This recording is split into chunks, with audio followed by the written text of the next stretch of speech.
Welcome to another live stream. So hopefully this one goes okay. I have been waiting for the cable company to come to fix our internet that keeps coming in and out like crazy all the time, and they're supposed to be here between 9 and 11. It is, or 8 and 11. It is now 11:30. They're not here, and now they said they're not gonna be here till 12:30. So the only way I was gonna be able to get this done was if I jumped in and just did it. So let's hope it works out. If you lose connection, all of a sudden you don't see me anymore, then, well, I probably lost internet. So I don't have a topic to talk about. I'm just gonna jump right into the Q&A. I have 5 or 6 questions that were asked ahead of time. If you have any questions, feel free to ask them as we go here, and I will certainly address them. And it may be a shorter one, but I'll get done what I can get done here, and we'll see how it goes. So let's jump in. Let me bring it up. All right, so this first one, I was actually DM'd on Instagram, which, by the way, if you're not following me on Instagram, follow me at Colin DeWaay, and you can send me any questions or anything you have on there if you would like, but he wasn't sure where to put it, so I put it in here so I wouldn't forget about it. So, is it worth a bulking at 50? Just concerned about losing the fat afterwards because of age. Will it be more difficult? 150 kilograms, 12% body fat at MO. I'm not sure what that means. 150 kilograms and 12% body fat, is that right? Like, that would be freaking huge. Like, huge and shredded. like crazy shredded and huge. But regardless, I'm not really concerned about the exact numbers. Absolutely, you can still build and still lose fat very well in your 50s. I've taken people through building phases in their 70s before and had them cut down and make big changes. So the whole age thing is way overblown. I find I did a video about this recently where I kind of explained really the main thing. There's 2 main causes of why I find that it's harder for people to lose weight as they get older.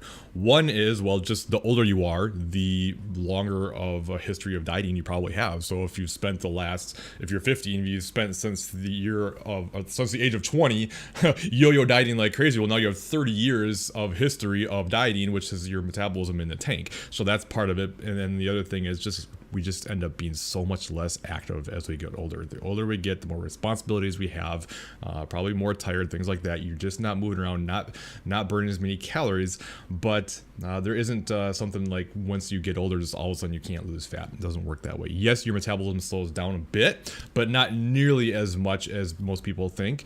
You know, the research that I pointed out in that video showed probably around 1, maybe 2% of a reduction in metabolism per decade as you age, and almost all of that was due to loss of lean body mass. So if you're bulking, you're putting on muscle. Muscle is the very thing that you need to retain or build to help with metabolism. So yeah, you should be good. So don't be afraid of it. I mean, you don't want to do any kind of like crazy bulk where you're just gaining unnecessary weight. A nice lean bulk is what I kind of recommend, maybe around a 200 or so calorie surplus, just to put you into a small surplus. But enough to build, but not store more fat than's necessary. Take your time and then come back and cut down afterwards. So, let me see. Super gains, bros. What's happening, man? Let me bring this up.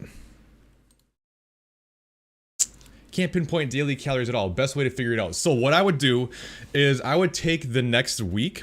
Don't change anything about your eating habits. And now what you're going to do is track it. And the hard part about this is oftentimes, like, once you start tracking, the kind of like default is to just all of a sudden start cleaning things up, right? Like, you know, eat healthier, probably smaller portion sizes. You don't kind of like opt for all the additional stuff you normally would, and you just don't quite eat the same. Don't do that.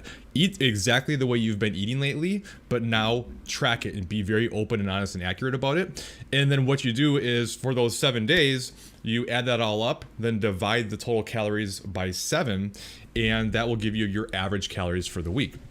Is it a perfect science? No, but it's going to give you at least a rough estimate of what a normal week looks like for you. So that way, okay, now you can get an idea of that. If you're roughly maintaining, then you can kind of start doing some math if you're trying to go into a deficit, which I don't know if you are, but if you are, then you can drop your calories maybe around 20-ish%, give or take 5% from that. Or what I oftentimes recommend is take the average for the week and then take one more week and use those same calories, maybe restructure your macros now, make sure you're getting enough protein and everything around that same calories, and then just kind of see what happens. And if you're maintaining well, then okay, now you know that's roughly your maintenance. You may even find, especially if your protein has been lower, if you're bringing that up, maybe it's even already a small deficit for you. It'll start telling you a little bit more, but that's my recommended strategy. I actually don't really even like using things like TDE calculators and all these online calculators because they're just not specific to you. They don't know about your genetics and your dieting history. I mean, you can use them, and no matter what you do, it's all about just monitoring and adjusting. But that's the best way to do it from my point of view. Is just but you got to be honest and accurate about it. Don't change things up because now you're tracking. So if you would normally stop home and get McDonald's and have whatever you want, like, just do it, right? Like, that's fine. And it's not like a way to judge yourself or anything. It's just to try to see what things look like. So that's what I would do. My opinion about Lynn Norton's fat loss sprints. It's for some people it might work well, for others not. Like, it really just kind of depends. So a little premise here, what Lane sometimes has people do, depending on what their goals are, what their starting position is, things like that, is more aggressive, shorter cutting periods with longer breaks in between. So the times where you're cutting, it's going to be a much larger deficit than normal, but you're going to get in and get out really quickly.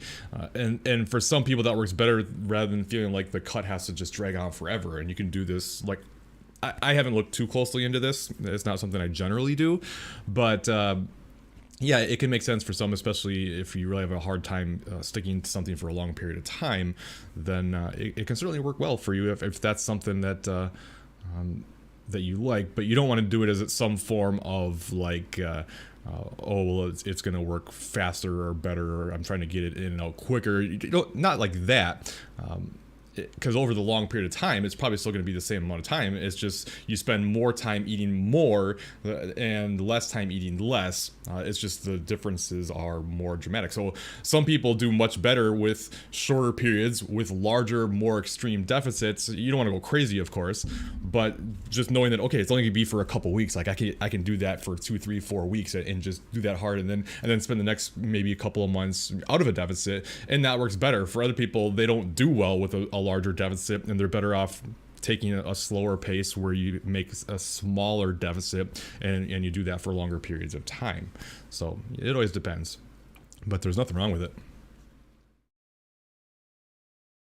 Currently in a 7-week, on week 7 of cut, track my macros and lift 4 times a week. Intake is 1575, 10,000 steps, doing a lot of lists. How can I find my maintenance for 2 weeks? 2-week diet break before cutting again, and how do I purposely lessen the list to the right way? Would I need to cut more calories when I come back to cutting? So, as always, it depends. Excuse me. And I have a video that I think would be much better for you. I will give you some brief thoughts on this, but this video, how to diet break. Oh, I thought that was mine. Well, hopefully it'll be on here. You always gotta scroll really far to find my videos. There we go. How to diet break, your step-by-step guide. Search my name and that, and it'll walk you through how to get a better idea of, okay, how much should you increase your calories, how much should you reduce your cardio based on how you're losing, and then what you should do if you're coming back from a deficit or from a diet break into your deficit again. So the main, like, to really simplify it, if you're already losing well and you take a diet break, then I would just go back to what you're doing before the diet break afterwards again, because you're already in a deficit, and now in theory you should be in an even better position, so things should start working again. If you've stalled out and then you're taking a diet break, then I would make a calorie adjustment, a calorie/cardio adjustment from your pre-diet break levels once you come back after the diet break to diet again, just to really help get things moving.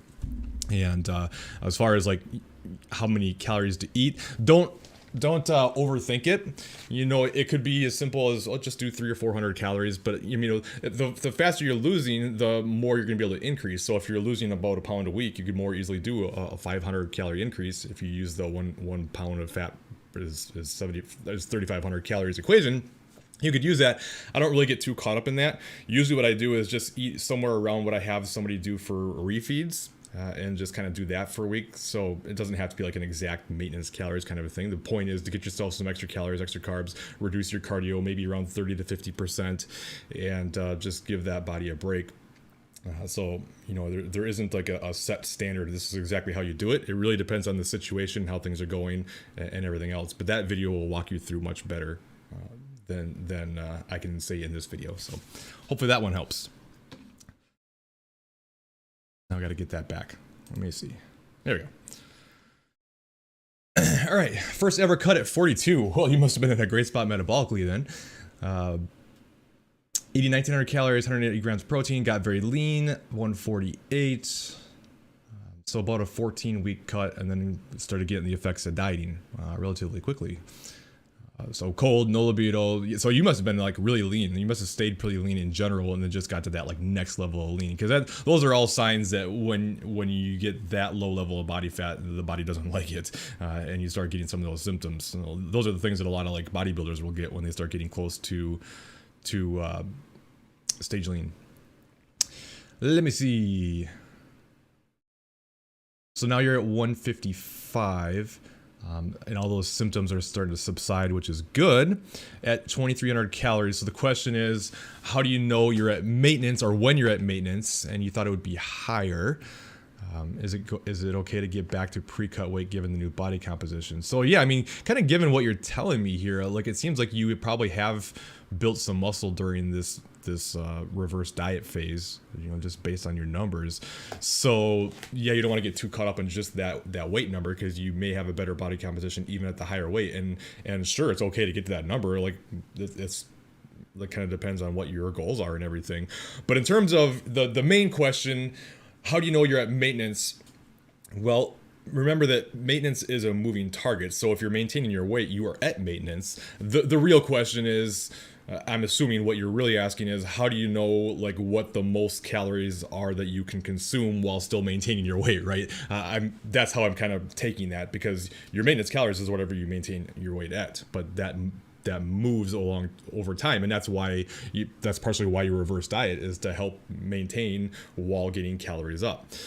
So the main things you're looking for to know that you're around those higher maintenance calories are exactly what you're seeing now. The fact that libido is improved, that you're not as cold anymore, you're not as food focused or as hungry, things like that.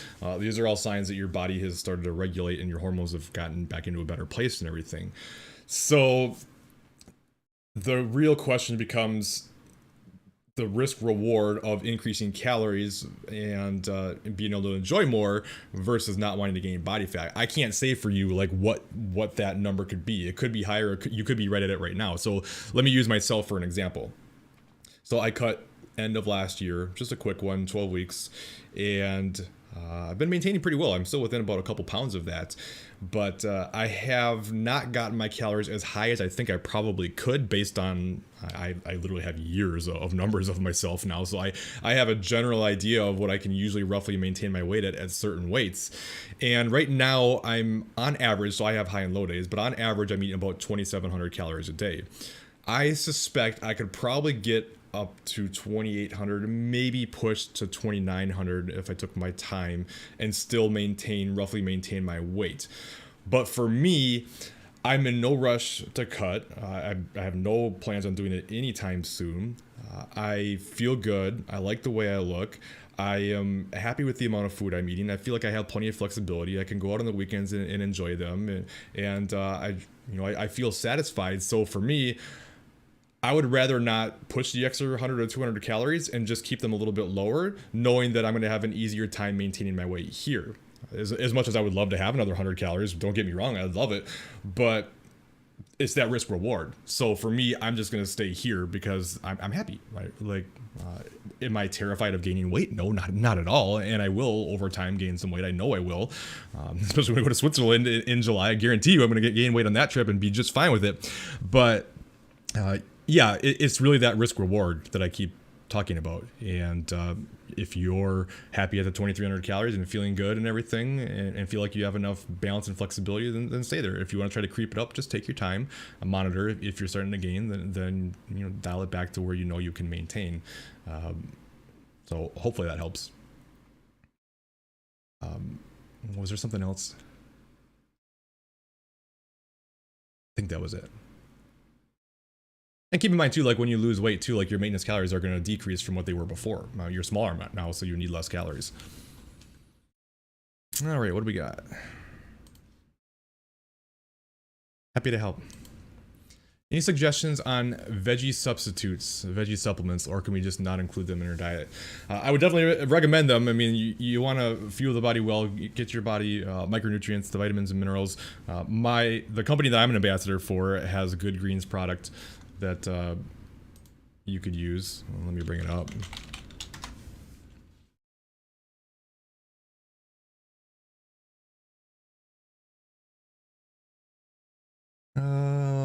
Let's see, what would that be under?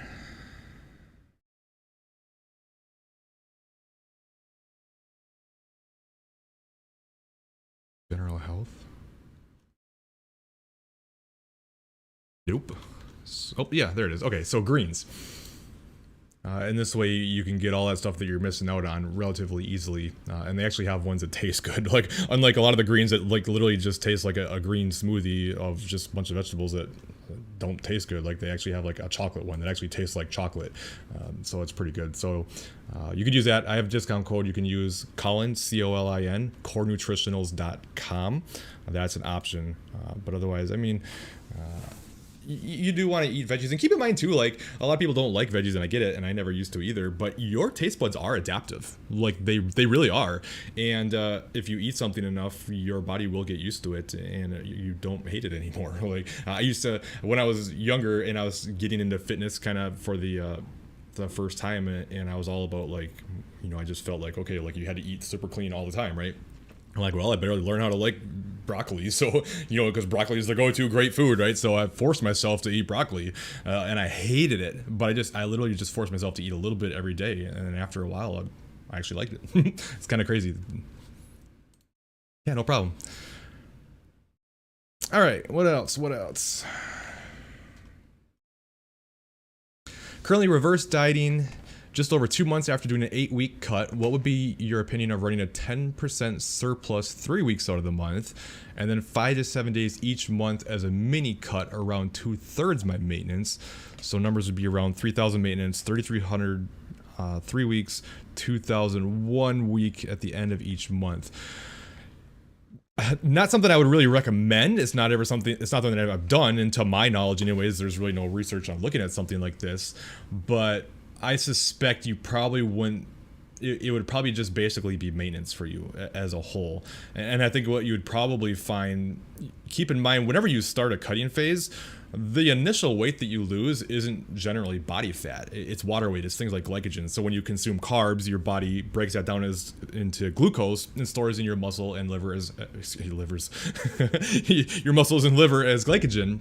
That you use for energy, the ones in your muscle. So like when you're exercising your chest, you're using glycogen from your pectorals and whatever muscles that you're using. So when you reduce your carbs and you go into a deficit, now you start depleting that glycogen, especially once you exercise and you deplete it out and you don't fill it up as much. So I think what you'd probably find is that each time you go back into a cut, a lot of that is just going to be depleting your glycogen again. And then since you don't have much time in the deficit, you come back out again, you just refill that glycogen and you just kind of keep going through that. You might lose a little bit of body fat, but I don't know how much it would be. I mean, on one hand, you're spending, like I always recommend, at least, if possible, at least 2 times as long out of a deficit as in. So in theory, you're doing 3 weeks out and 1 week in. But when you're cycling that quickly, you know, my concern would be a little bit of a yo-yo effect, and your body kind of guarding against it. But I don't know. I'm literally just speculating. I can't say for certain. You can always try it and see, and see what happens.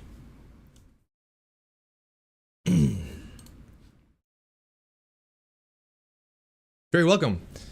Is it normal during a reverse to start gaining a little after holding at the same calories and weight for 2 months? Could it be water retention and stress from working out? Possibly. It's not abnormal. The one thing you need to look at first and closest is, are you still adhering as well as before? It can be really easy in a reverse diet to kind of start letting your guard down a little bit, letting the extra bites and nibbles and licks kind of start adding up and not really accounting for them. Much more like just kind of estimating portion sizes and just kind of getting lax with things, which I'm not saying that's necessarily a bad thing, but if you were maintaining the whole time on the same calories and now all of a sudden you're gaining, something changed. Either you're consuming more calories, or maybe you're being less active now. Maybe there was a change in your job where you're not moving around as much, or whatever else it may be. These are all things to look at, but certainly the stress levels can make an impact, and it's not abnormal. I wouldn't say it's normal, but I wouldn't say it's abnormal either. Remember, your weight isn't, it's not just like this thing that just stays static all the time. And even when you're maintaining as a whole, it's going to go up and down, even with weekly weigh-ins, like taking an average for the week, which I recommend. Weigh yourself every day, take an average for the week. But even that number is going to go up and down a lot. And like for myself, as I've been kind of roughly maintaining over the last 4 or 5 months or whatever, it goes up and down. So for a while I was like 171, 171, 172, 173, 172, 173, 172, 171, 172, 173. You know what I mean? So like, just because it goes up for a little while doesn't even necessarily mean it's going to stay there. The body is so dynamic and your weight is so complex, so you don't want to get too caught up in it. And also keep in mind too, maybe you're building some muscle, like maybe you're putting on some size. Make sure you're paying attention to body composition and how your clothes are fitting, taking measurements, and not getting too caught up in just the weight number, because it's not always the best indicator. So hopefully that helped. Burn around 1,500 to 2,000 calories a day, not including BMR. How much should I be eating? I've been on around 1,500 to 1,800, and I had a really bad last week with diet. So I would focus less on how many calories you're burning, because you don't know. Like you literally don't know. Like I know that there's all these watches and calculators and stuff that predict and say, okay, this is how many calories you're burning throughout the day, how much you're burning during exercise, but they're horribly inaccurate. There's literally been research that's shown that they can be up to like 85% off. So if you're going off of that number, it's just not a good situation. So instead of focusing on that, focus on how many calories you're consuming, be consistent with it, right? So each week, average the same. Doesn't mean you have to eat the same every day, but average around the same within a range, within a 50 calorie range or so. So let's say, for instance, you average 1,800 calories a day. Be consistent with your exercise, how much cardio you're doing, how many steps you're getting, how much training you're doing, and then just monitor and see how things are going. And as things start to plateau, well, now you need to make some adjustments. But as long as you're being consistent, now and can go from there. But if you're trying to chase the calories burn side of things, it's just a losing battle, because the body is so dynamic and complex. You're just not going to know. So while calories in versus calories out is what causes fat loss or fat gain, it's very complex with the calories outside of the equation. Calories in is always the same. It's the calories in your body, no matter what food source it's coming from. But then different food sources have different thermic effective foods. You have thermic effective exercise. You have your NEAT, which is your kind of like general movements throughout the day. Like you said, your BMR, and all these things are adaptable, and they change too. So it's kind of a fool's errand to try to chase those numbers instead of just focusing on being consistent with what you do and then adjusting based on how things are going. Hopefully that makes sense. So I can't say exactly how much you should be eating. What you want to do is be consistent, see if you're losing appropriately within about 1% or less of your weight on average per week.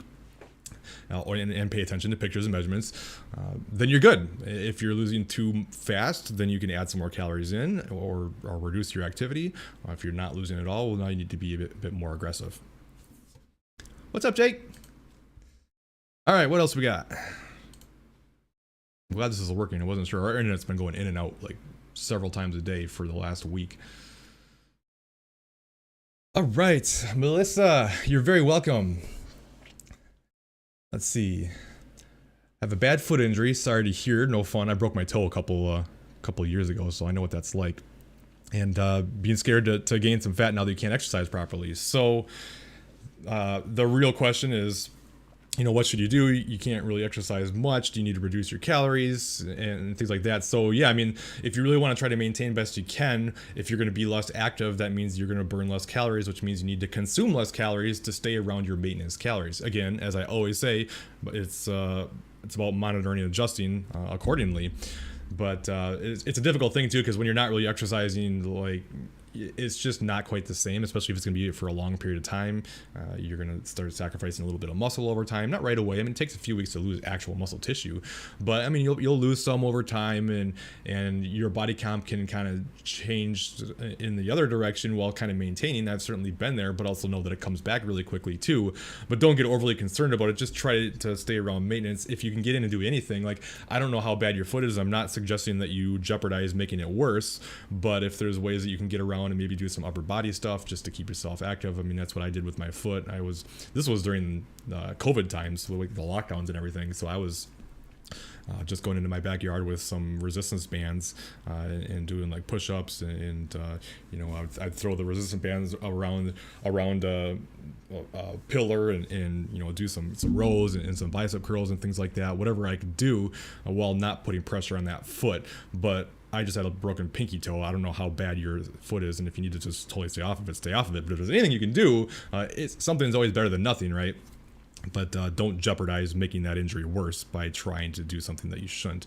But bottom line is, if you're expending less calories, then your maintenance calories are now lower because you need to consume less calories to stay stable. So hopefully you get healed up. Focus on that. Remember, big picture. In the long run, it's just going to be a blip on the radar, and you'll be back. And as someone who's gone through many periods of different kinds of injuries and setbacks and stuff, you always can come back. The body responds really well when it's time to come back. Muscle memory is very real. It comes back way faster than it takes to build the first time. And the biggest, most important thing is, don't allow yourself to feel like, well, I can't do what I want to do now, so there's no point, and I might as well just do anything and everything I want now because, like I said, like, what's the point? And then you end up, slapping on 20, 30, 40 pounds of unnecessary body fat, and then you panic when it's time to come back again. So that's my best advice. No all or nothing. Very welcome. Do strength training, upper, lower split 4 times a week. Do 30 to 40 minutes cardios right after my strength training. Is it okay to do, or should I plan out my cardio on separate days? You can definitely do that. That's what I do. So however you want to get it done is totally fine. And this is what I typically tell my clients as well too. Like, I'll give them a certain amount of cardio that I want them to do for the week, and then just say, however you want to split this up is fine. So if you've got 120 minutes of cardio for the week, you could do 30 minute sessions. You could do like, did I say 40? Four 30-minute sessions, or you could break it up into 6 20-minute sessions or 2 60-minute sessions.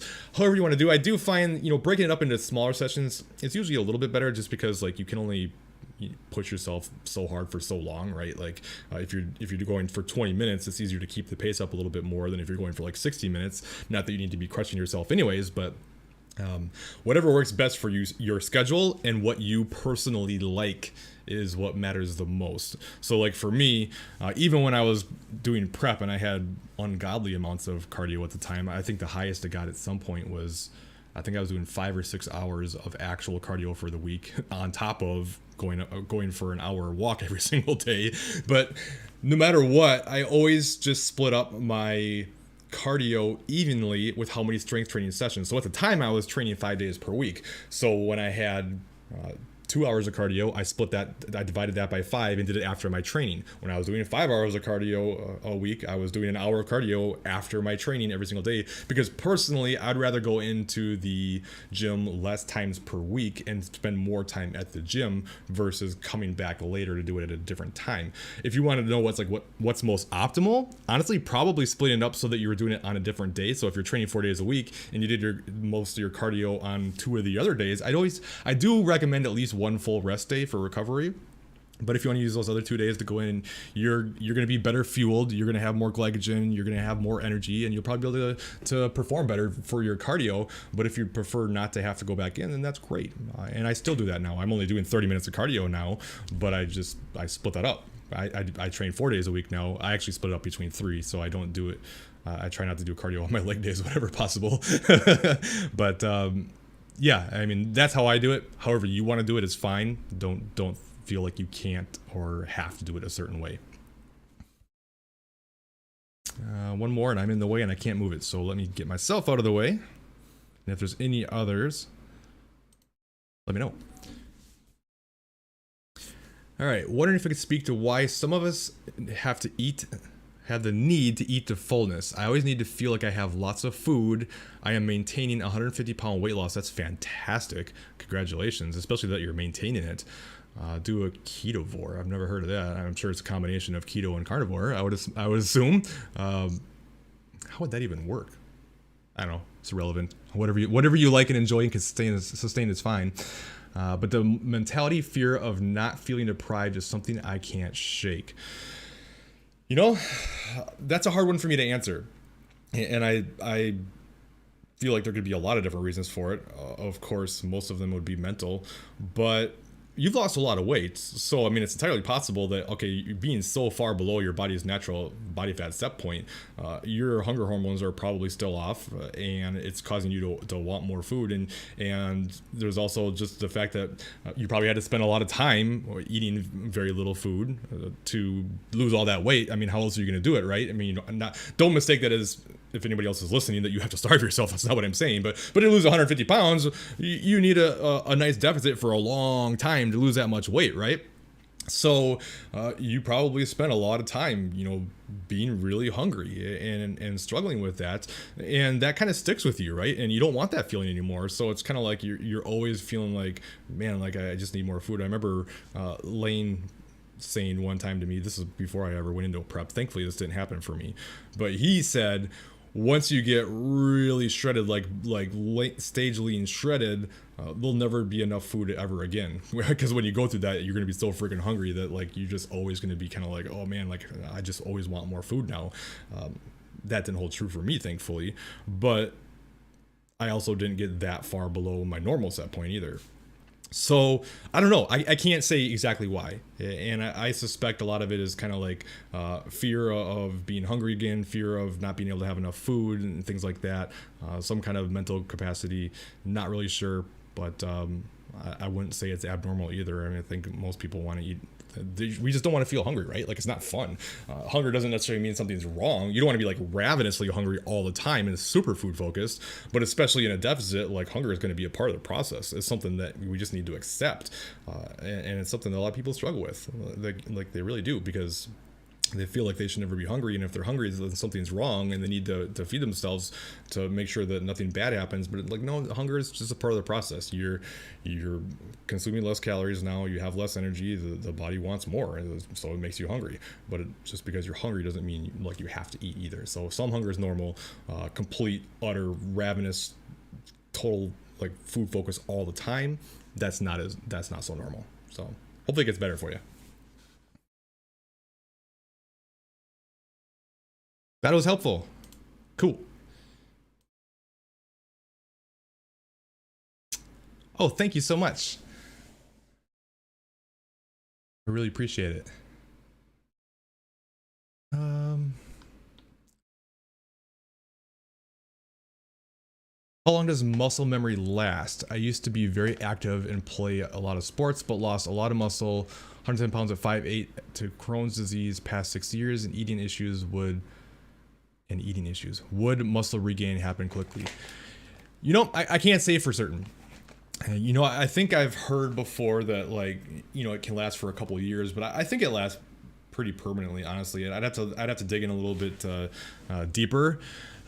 How it basically works is you have these kind of like satellite cells and this nuclei in the body, and you produce these from your lifting, and then when you stop lifting, these like satellite cells, they stay inside the body. They don't really go anywhere, and that's why when you get back into it again, you can rebuild so quickly, because it's already there. You don't have to go through that process again. I'm kind of oversimplifying it a little bit here, but that's kind of the premise behind it. I don't know if there's like a certain amount of time that okay, maybe if you're dormant for 5 years or something, 6 years, like you said, then all of a sudden not so much. I kind of doubt it. I suspect getting back into things, you'd probably build pretty quickly still, at least not as slowly as it takes the first time. But I can't say for certain. I'd have to try to dig a little deeper and see if I could find something that shows. I don't know that there would be any research on it. I kind of doubt it in terms of like length of time. But either way, I wouldn't overly concern yourself with it, Jake, and just focus on the one thing you do have control over, and that's, getting back into it and working with your body the way it is, and just taking the results that you'll get in however long it takes. Because no matter what, like no matter how fast it happens, like the only thing you have control over is the work that you're going to put in. You can't ever control the result, which is why you never want to get too focused on the result either, because when you do, it just puts you in a bad negative place and makes it feel like things aren't working and you get frustrated. Whereas if you just focus on the process and just enjoying the process and taking the results for whatever they get, then it's a much different story, and you don't kind of beat yourself down so much.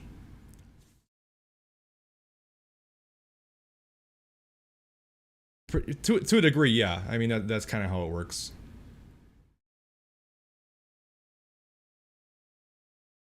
I have about 10 pounds of fat to lose. If I'm in a deficit, would my body use the stored fat to keep the muscle I have, or would I lose some of that muscle because I'm in a deficit? So you're usually going to lose at least a little bit of muscle when you're in a deficit. We're just trying to minimize that as much as possible. And understand too, like even if you were, say you lost like a half a pound of muscle through that 10 pounds or whatever it might be, you're never going to notice it. In fact, you're going to look more muscular because as you lose body fat, your muscles display better. So you actually look bigger. Your muscles look bigger when you're losing body fat, even if you are losing muscle, just because they show so much better now. So the fat loss doesn't retain the muscle itself.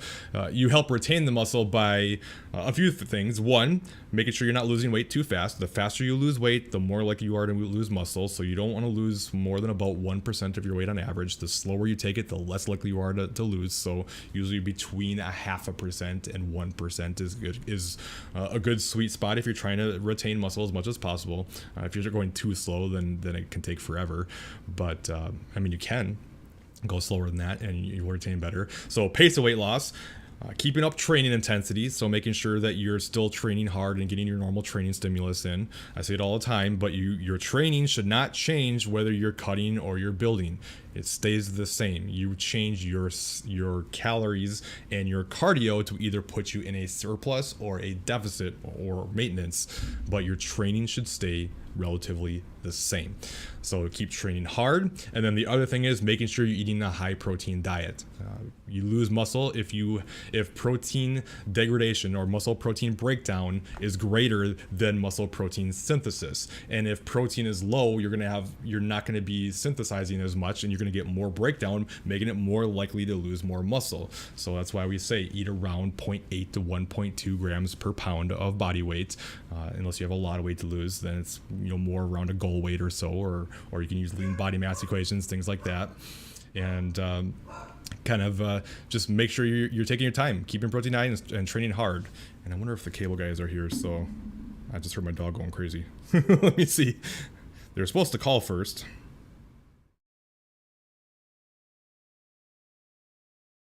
Yeah, they're here. But I just finished the last question anyways, so I'm going to take off. Thank you guys so much. And we will do this in probably a few weeks or so. All right. Thank you and have a fantastic weekend. If you're interested in online coaching, head to my website, ColinDeWaayTraining.com. Fill out the application. I will shoot an email over your way. If you don't see it, make sure you check your spam folder. It'll be a video of me going over your application. And I hopefully look forward to hearing from you. All right. Awkward transition to the end, but thank you. And we'll talk later.